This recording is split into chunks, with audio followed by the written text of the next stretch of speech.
말씀을 위해서 한번 기도하겠습니다.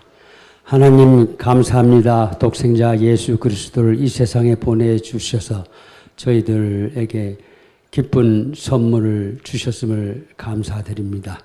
저희들이 주님께서 주신, 가지고 오신 그런 기쁜 선물이 무엇인지를 깨닫고 늘 우리 생활 속에서 감사하는 생활을 할 수 있도록 주께서 도와주시옵소서. 이 한 시간 주님이 장중에 저희들을 붙들어 주시옵소서. 예수님 이름으로 기도드립니다. 아멘. 오늘은 크리스마스, 예수님이 오신 날이죠. 근데 크리스마스라고 할 때 꼭 그 앞에 붙는 수식어가 있습니다. 메리 크리스마스. 즐거운 크리스마스입니다. 근데 이번 크리스마스에는 우리가 크리스마스가 즐거운지 아닌지를 확인하기가 매우 어렵습니다. 얼굴을 절반 정도는 가리고 있기 때문에 보이지를 않아요. 그런데 예수님이 이 세상에 오신 것은 즐겁다 이러면서 우리는 매년 이 날을 축하해 왔습니다. 그리고 감사해 하고 있습니다. 왜 예수님이 오신 날을 우리는 즐거워해야 되느냐? 우리는 나름대로 크리스마스에 대한 그 추억들을 많이 가지고 있습니다. 어릴 때 교회에서 했던 크리스마스에 대한 공연이라든가 말씀이라든가 이런 것 때문에 우리 머릿속에는 크리스마스가 이런 것이구나, 기쁘구나 하는 그런 생각이 있습니다. 오늘 우리는 비록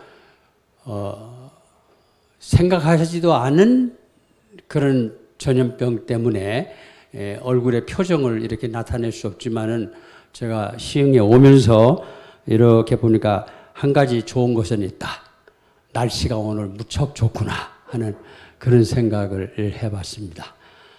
날씨가 좋다는 것만 해도 우리 기분을 즐겁게 하는데 사실은 예수님이 오신 것은 비교할 수 없을 정도로 즐겁고 기쁜 그런 사실입니다. 근데 왜 즐거우냐?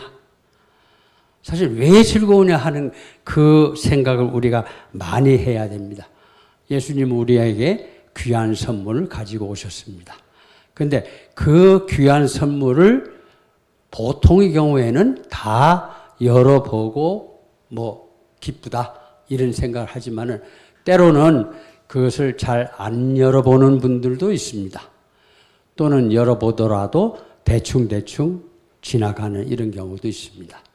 그런데 잘 열어본 사람은 거기서 기쁨을 느끼게 됩니다. 뭐가 있길래 우리는 예수님이 가지고 오신 그 귀한 소식에 기뻐하는가? 이 기쁜 소식이 이 왕궁에 있는 권력자들이라든가 이 사회를 움직이는 그런 사람들한테 온 것이 아닙니다. 맨 처음에 온 것은 들에서 양치던 목자, 정말로 천대받는 그런 사람들에게 왔습니다. 천사가 이야기를 합니다. 두려워하지 말라. 내가 온 것은 백성에게 미칠 큰 기쁨이 좋은 소식을 가지고 왔다. 다윗이 동네에 구주가 나셨으니 곧 그리스도 주시다 하는 이런 말씀을 목자들에게 전했습니다. 베들레헴에서 아기가 태어났는데 그 아기가 바로 큰 기쁨을 주는 좋은 소식이다. 이런 이야기입니다. 예수님 자신이 좋은 소식이라는 것입니다. 예수님 자신이 복음이라는 그런 말씀입니다. 그런데 왜 복음이 될까? 예수님이 탄생하신 그런 과정을 우리가 좀 잘 살펴볼 필요가 있습니다. 우리는 탄생하신 과정을 대부분 다 잘 알고 있습니다. 예수님께서 하늘 구름을 타고 갑자기 이 세상에 나타나서 나는 그리스도다 이렇게 이야기하신 것이 아닙니다. 권력자의 집안에 태어나신 것도 아닙니다. 예수님께서는 보통 사람하고 마찬가지로 여자의 몸속에서 10달 동안 있다가 이 세상에 태어났습니다. 우리와 똑같은 사람이 되셨습니다. 그러나 그 예수는 우리와 다른 점이 있습니다. 뭐냐면은 첫째는 성령으로 잉태되신 분이다. 두 번째는 그 아기는 죄가 없다 하는 이 두 가지 특징이 있습니다. 자, 보세요. 요셉과 마리아는 정혼한 사이였습니다. 정혼이라는 것은 이 결혼하기로 약속하고 1년 동안 그 시기를 갖는 것입니다. 그 성숙된 그 시기를 갖는 건데 부부처럼 살지만은 동거하지는 않는, 잠자리는 같이 하지 않는 그런 것을 정혼이라고 합니다. 그런데 마리아가 성령으로 임신을 했습니다. 그러니까 요셉은 임신했네? 이거 어떻게 하지? 그래서 이혼을 할 수도 있는 권리가 남자에게 있는 겁니다. 또 남자가 고발을 하면은 돌로 쳐서 여자를 죽이게 할 수도 있는 것입니다. 고민을 합니다. 그때 성령이 요셉에게 나타나서 이야기를 합니다. 마리아에게 잉태된 자는 성령으로 된 것이다. 내가 집으로 데려와라. 아들이 태어나면 그 이름을 예수라 하라. 그는 자기 백성을 그들이 죄에서 구원할 자이시다. 이렇게 성령이 요셉에게 이야기를 합니다. 그 말을 듣고 순종해서 요셉은 마리아를 집으로 데리고 옵니다. 예수님이 이 세상에서 하실 일에 대해서 그 천사가 요셉에게 이미 다 이야기했습니다. 자기 백성을 죄에서 구원할 자이시다. 죄에서 구원하신다 하는 이런 말씀을 하신 겁니다. 그러면은 그렇게 죄에서 구원하시기 위해서 오시는 예수님은 구원하실 수 있는 수단을 갖고 오셔야 될 거다. 이게. 어떤 수단이 있을까? 아기로 오신 분이 무슨 수단을 갖고 오셨을까? 저는 예수님이 두 가지 성품에 주의를 집중해야 된다고 봅니다. 예수님은 사람이 성품, 인성도 갖고 계셨고 하나님이 성품, 신성도 동시에 갖고 있었습니다. 이 두 가지 성품이 우리를 구원하시는 키 팩터, 그러니까 제일 중요한 요소다 이렇게 볼 수 있습니다. 이 두 가지 성품에 대해서는 신학자들이 참 치열하게 논쟁을 많이 했습니다. 이단도 많이 생겼습니다. 어떻게 해서 그렇게 두 가지 성품이 있느냐. 지금은 거기에 대해서 이의를 제기하는 사람들은 없습니다. 이 예수님이 가지신 신성, 예수님이 가진 인성은 굉장히 독특한 것이다. 두 성품은 이게 서로 섞여가지고 뭐 짬뽕 같은 거 이런 것이 되는 것이 아니다 하는 겁니다. 분리되지도 않지만은 변화되지 않는 그런 독특한 성품을 갖고 계시다. 예수님은 사람이시면서 동시에 하나님이십니다. 예수님은 하나님이 독생자이십니다. 우리는 인성, 사람이 성품만 갖고 있지만은 예수님은 신성과 인성의 두 가지를 다 가지고 있습니다. 인성이라는 것은 뭡니까? 우리가 가지고 있는 성품을 생각해 보면 알 수 있습니다. 그것은 때때로 우리가 일을 많이 하면 피곤을 느끼는 거, 슬퍼하는 거, 어려운 일을 당할 때 우리가 절망하는 거 이런 겁니다. 예수님이 사역을 하신 도중에 성경에서 그런 모습을 보여준 데가 있습니다. 예수님이 사마리아를 제자들을 하고 같이 가실 때에 많이 피곤하셨다. 걸어갔을 때 피곤하셨다. 그래서 우물가에 앉으셨다. 거기서 사마리아 여인을 만나게 됩니다. 예수님은 예루살렘 성을 바라보면서 우셨습니다. 그러니까 예루살렘 성이 그렇게 견고한 46년 동안 지은 성인데도 불구하고 저 성이 나중에 무너져서 돌 위에 돌이 하나도 없는 그런 성이 될 것이라고 생각하면서 우셨다 하는 것입니다. 예수님은 겟세마네 동산에서 기도하셨습니다. 기도하실 때 얼마나 간절히 부르짖었는지 땀이 핏방울같이 되어서 떨어졌다 하는 이런 성경의 말씀이 있습니다. 이런 모든 것이 예수님의 인성을 나타내는 것입니다. 동시에 예수님은 하나님 아들, 또 하나님이십니다. 성경은 예수님이 하나님의 아들이다 하는 것을 기록하고 있고 또 하나님이심을 예수님 스스로 이야기를 하고 있습니다. 요한복음 10장 30절에 보면은 나와 아버지는 하나이다. 나와 아버지는 하나이다. 이렇게 말씀을 하십니다. 성경은 예수님에 관한 모든 것을 기록하고 있습니다. 이것은 우리가 성경을 공부해야 될 그 이유입니다. 만약에 우리가 교인이라면, 성도라면, 하나님을 믿는 자라면 당연히 성경을 잘 공부해야 될 필요를 저희들에게 보여주고 있습니다. 그런데 그 예수님이 오신 것이 우리에게 좋은 소식이라고 천사들은 이야기를 합니다. 왜 좋은 소식일까? 우리 상태에서, 우리가 지금 처한 상태에서 가장 우리를 좋게 해주는 것이기 때문에 그것은 좋은 선물이다. 이렇게 생각해 볼 수 있습니다. 우리는 어떤 상태에 있습니까? 사도 바울은 에베소서 2장 1절에서 이렇게 이야기합니다. 예수님은 허물과 죄로 죽었던 우리를 살리셨다. 우리가 죽었었다는 겁니다. 그래서 죽은 자에게 가장 중요한 것은 뭐냐? 생명을 주는 것이거든요. 살리는 것입니다. 그 생명을 주시기 위해서 예수님께서 오셨다는 것입니다.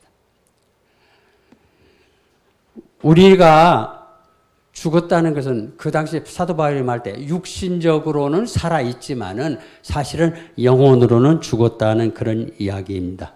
생명이 없어진다면, 생명이 죽는다면 우리 인생에 무슨 의미가 있겠습니까? 그런데 하나님 보시기에 인류는 그렇게 죄에 물들어 죽어 있었다는 것입니다.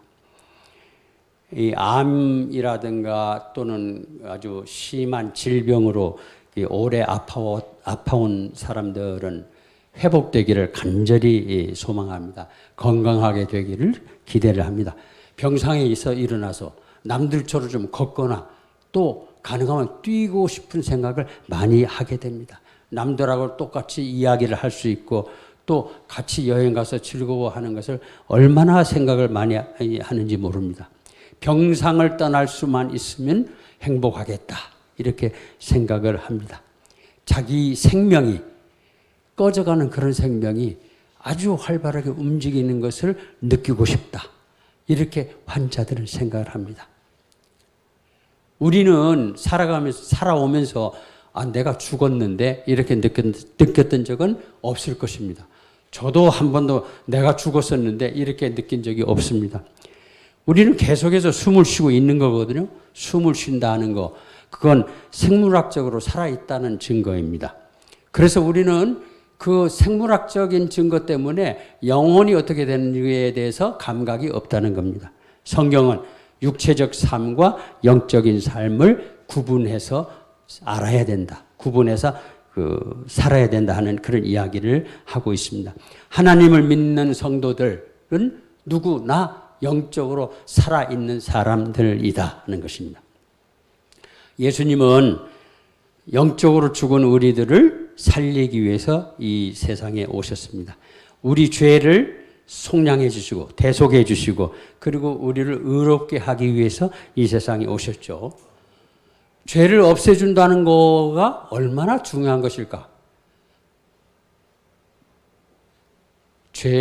우리는 성도들은 죄에 대해서 모른다. 우리가 그렇게 한번 생각을 해봅니다. 죄를 짓지 않는 사람들이 성도들이니까.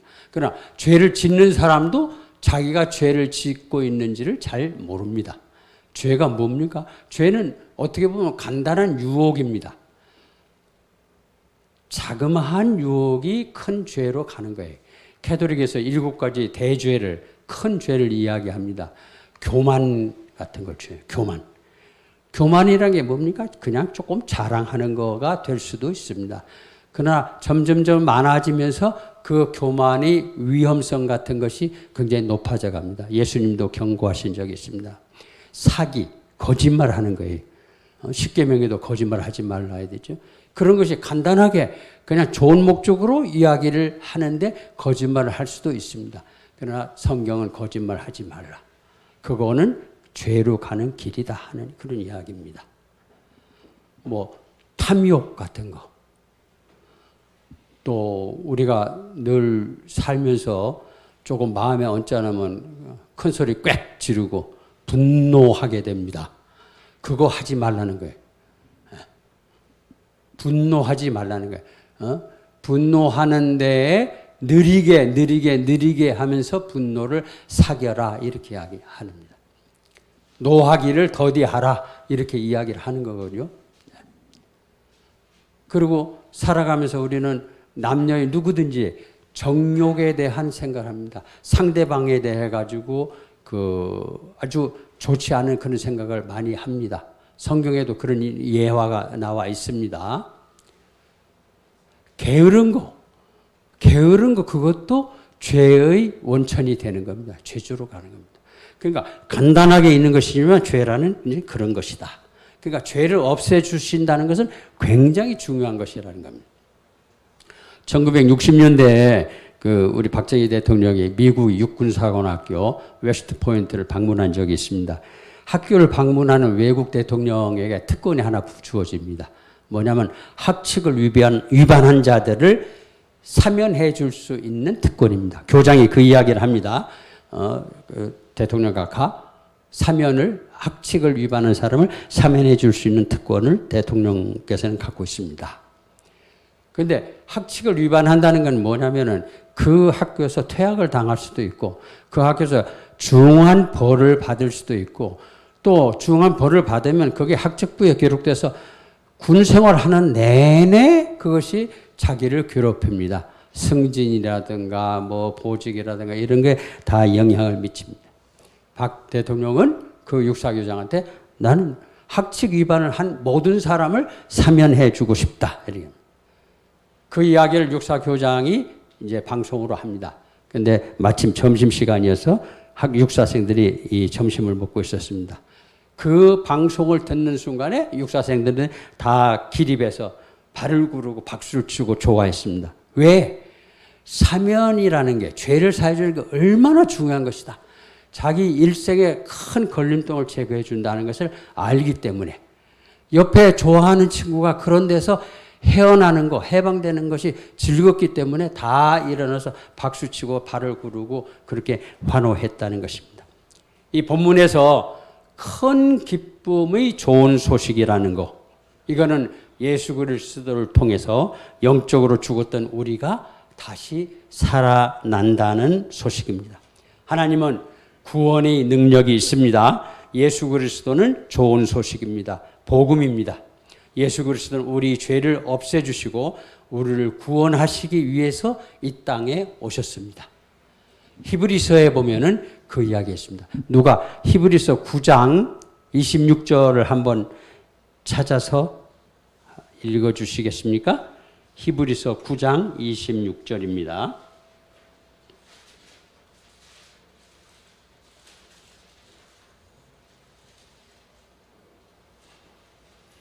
예수님은 어떻게 이 세상에 오셔서 우리 죄를 사해 주셨나? 아무 분이나 읽어주세요. 9장 26절. 그리하면 그가 세상을 창조한 때부터 자주 고난을 받았어야 할 것이 도대 이제 자기를 단번에 제물로 드려 죄를 없이 하시려고 세상 끝에 나타나셨느니라. 자기 자신, 예수님 자신을 한 번, 단 한 번의 제물로서 드리고 우리 죄를 다 속량해 주시기 위해서 이 땅에 오셨다는 것입니다. 예수 그리스도는 참 이 세상에서 참 사람으로 오신 그런 성자 하나님이십니다.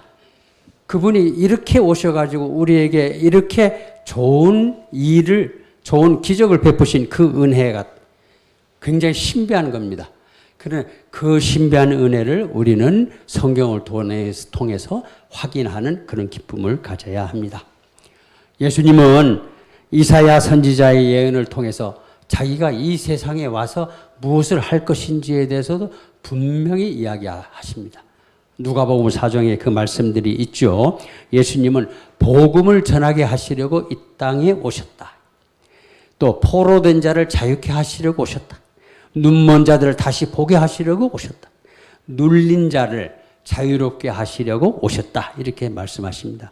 주의 은혜의 해를 전파케 하려고 이 땅에 오셨다. 이렇게 말씀을 하십니다. 자, 천사들이 목자들에게 이야기한 그런 내용. 다윗이 동네에 구주가 나셨으니 곧 그리스도 주시니라. 구주가 나셨다. 구주가 누구냐? 구원하시는 분이다 하는 이런 이야기입니다.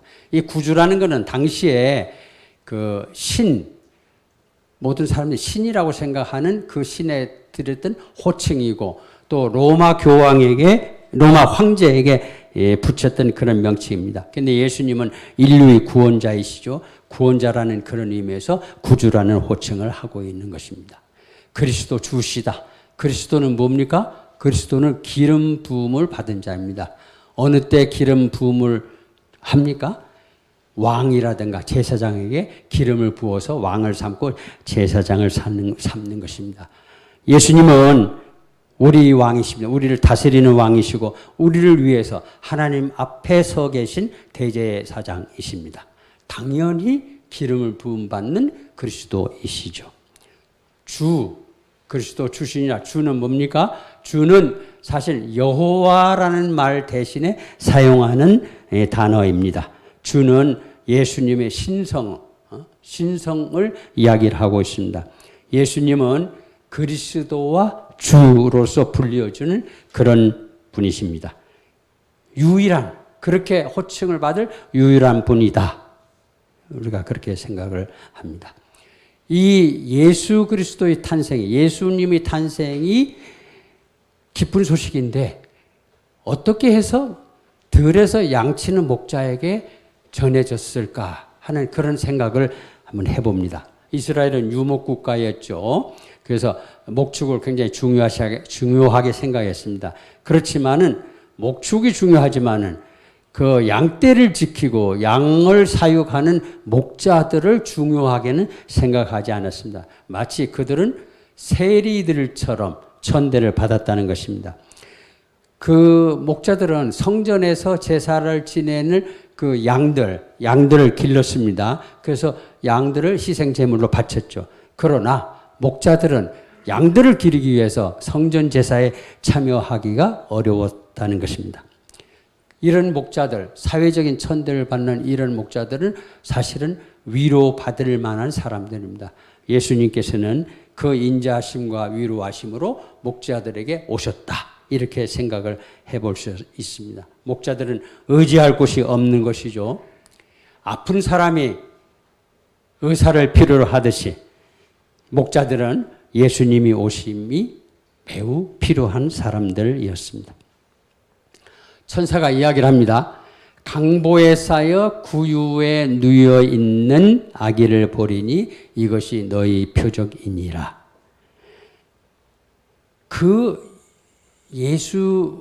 그리스도 주가 오셨는데 너네들이 베르사름에 가서 그 구유에 있는 아기를 보면은 그 사람이 바로 내가 말하는 그분이다 하는 것을 너희들이 알 거다는 겁니다. 그런데 이 베들레헴에 아기가 뭐 한 사람만 있는 것은 아니었을 겁니다. 여러 있었을 것이라는 거예요. 그러나 구유에 누워 있는 아기는 한 사람이었다 하는 겁니다. 구유라는 게 뭡니까?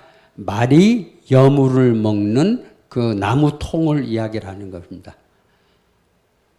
강보에 쌓여서 그 여물통에 누워 있는 아기, 그가 바로 내가 말하는 그 아기다 하는 것입니다. 그 아기를 목자들이 찾아갑니다. 그리고 찾아가서 이야기합니다. 천사가 나타나서 우리에게 이러이러한 이야기를 했습니다 하고 마리아에게 이야기를 합니다. 들은 사실 그대로 마리아에게 이야기를 했습니다. 그리고 어떻게 했냐? 그들은 하나님께 영광을 돌리며 찬송하며 돌아갔다. 그 말씀을 들은 대로 그대로 잘 전한 사람들은 목자입니다. 사회적 천대를 받았지만은 그들은 천사가 시킨 대로 그대로 말을 다 전했습니다. 마리아는 그 말을, 천사의 말을 대신 전해준 목자의 말을 마음에 간직을 했다고 합니다. 강보와 구유에 대해서 우리가 다시 한번 생각해 볼 필요가 있습니다. 이거는 가난한 걸 생각할 수 있고, 두 번째는 힘이 없는 거. 아기는 힘이 없습니다. 그리고 구유에 누워 있는 아기가 무슨 힘이 있습니까? 구유 자체가 사실은 가난을 상징하는 것입니다. 가난과 어린아기의 무기력을 생각할 수 있습니다. 예수님이 왜 이렇게 무기력한 상태에 계실까? 이스라엘 백성들은 메시아가 오실 것이라는 것을 오랫동안 소망해 왔습니다. 이 메시아는 이스라엘 백성이 처한 로마의 속박에서 자기들을 해방시켜 줄 것이라고 이야기했습니다. 예수님이 이 세상에 메시아가 이 세상에 오시면은 그러면 자기네들은 완전히 택한 백성으로서 잘 살게 되고 해방되고 잘 살게 되고 그 다음에 좋은 세월을 만날 것이다. 이렇게 생각을 하고 있었던 것입니다. 그런데 예수님이 오신 것은 그들의 생각과 전혀 정반대의 방식으로 이 세상에 오셨습니다. 예수님은 세상을 정복하러 오신 것이 아니라는 겁니다. 힘으로 이 세상에서 무엇을 하기 위해서 오시지 않았다는 것입니다. 약한 모습이 예수님으로 오셨다는 겁니다. 그 약한 모습이 어디에 또 나타납니까? 아기 예수의 약한 것 말고 또 예수님의 약한 것이 나타나는 데가 있습니다. 십자가에서 나타납니다. 정말 어떻게 할 수 없는, 누구도 어떻게 할 수 없는 그렇게 약한 모습이 십자가에서 보혈을 흘리시는 것입니다. 예수님은 이 세상을 지배하고 정복하기 위해서 오신 것이 아닙니다. 예수님은 죽은 자들을 살리시기 위해서 오셨습니다. 대속해 주시기 위해서 오셨고 구원해 주시기 위해서 오셨습니다. 근데 이렇게 좋은 소식이 있지만은 그런 좋은 소식을 액면 그대로 다 받아들이는 사람들만 있는 것은 아닙니다. 받아들이는 사람도 있지만 안 그런 사람도 있습니다. 헤롯 왕의 대표적인 사람입니다. 동방 박사가 헤롯 왕에게 이야기를 하죠. 왕으로 나신 이가 어디 있느냐? 헤롯이 아주 당황합니다. 헤롯이라는 사람은 굉장히 잔인한 사람이었거든요. 자기 부인도 죽이고 자기 아이들도 죽인 사람입니다. 그래서 로마의 황제는 헤롯의 잔인함을 보고 뭐냐면 나는 헤롯의 아들이 되는 것보다는 헤롯의 돼지가 되는 것이 더 낫겠다. 이런 정도로 잔인한 사람이었습니다. 그 헤롯이 베들레헴에 있는 2살 이하의 아이들을 다 죽이는 만행을 저지르게 됩니다. 우리는 마지막 절에서 우리 어린아이들도 즐겨 외우는 이런 구절을 보게 됩니다. 하나님께 영광이고 또 하나님이 기뻐하신 사람들 중에 평화로다 하는 14절을 우리가 보게 됩니다. 14절은 아주 유명한 구절이죠. 우리에게 희망과 소망을 보여주는 그런 구절입니다. 깜깜한 밤에 들판에서 수많은 천군이 천사와 함께 하나님을 찬송합니다. 그러니까 큰 강당에서 핸델이 메시아를 찬양하는 것보다 더 장엄한 광경이 들판에서 벌어지고 있었다는 것입니다. 아기 예수가 이 땅에 오신 것이 하나님께 영광이 된다. 자, 생각해 보세요. 아기 예수가 이 땅에 오셔서 하나님께 영광이 된다는 게 무슨 말일까? 아기 예수는 결국 헤롯을 피해서 이집트로 피난을 가게 됩니다. 사는 날 동안 많은 사람들이 질시, 시기, 질투 이런 것을 받게 됩니다. 마지막에는 십자가에 돌아가십니다. 그런데 그게 왜 하나님께 영광이냐? 그걸 다 아시는 하나님이 그 아기 예수가 영광을 돌리는 것을 기뻐한다?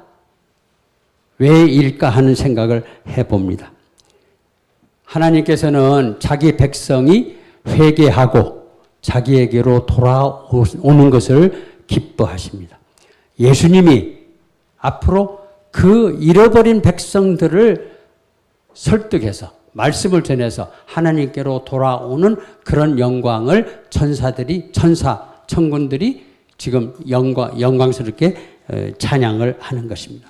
미래에 이루어질 그런 영광스러운 사실에 대해서 하나님께 감사와 찬송을 드리는 것입니다.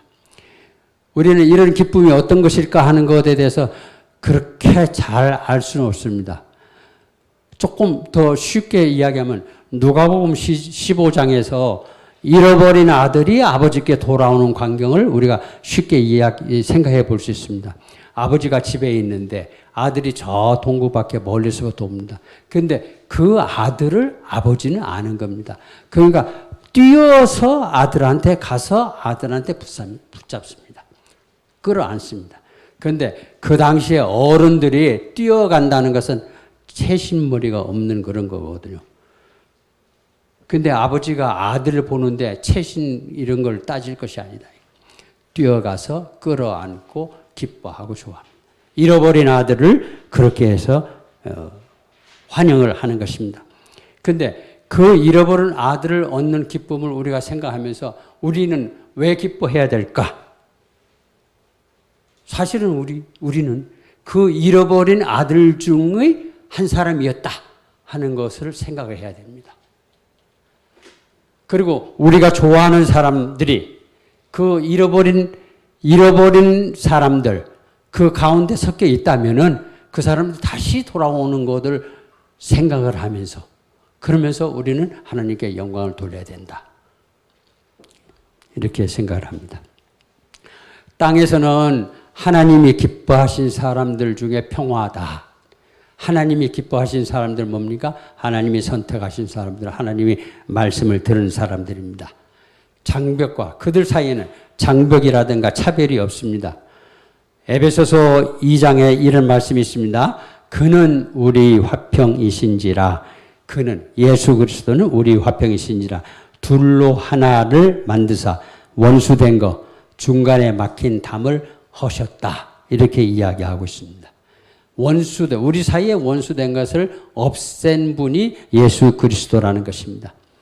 그런데 우리 인간 사회에는 갈등이라든가 불화라든가 싸움 이런 것이 끊이지 않고 있습니다. 그런데 우리 주님은 남녀의 차별도 없고 인종의 차별도 없고 국경의 차별도 없고 빈부의 차별도 없고 또 권력 있는 자와 권력 없는 자의 차별이 없다. 그 차별이 있던 것을 예수 그리스도가 사랑으로 다 헐어버리셨다. 이렇게 이야기를 하고 있습니다. 그리스도 안에서 하나가 된 백성들에게는 서로 다투는 것이 없다. 분쟁이 없다. 다만 서로 돕고 나누는 그런 평화와 기쁨이 있을 뿐이다. 이런 것입니다. 하나님을 믿는 사람들은 주님이 주신 그런 평화를 지키고 감사해야 하는 것입니다. 정리를 해봅니다. 성탄은 주님이 오신 날입니다. 주님이 우리에게 귀한 선물을 가지고 오시고 또 귀한 선물을 우리가 받아서 우리가 새로운 신분을 갖는 그런 날이기 때문에 우리는 주님이 오심을 기뻐합니다. 우리 죄를 대속해 주시고 우리를 구원해 주신 것. 그래서 우리는 기뻐할 수밖에 없는 날이 크리스마스, 성탄절입니다.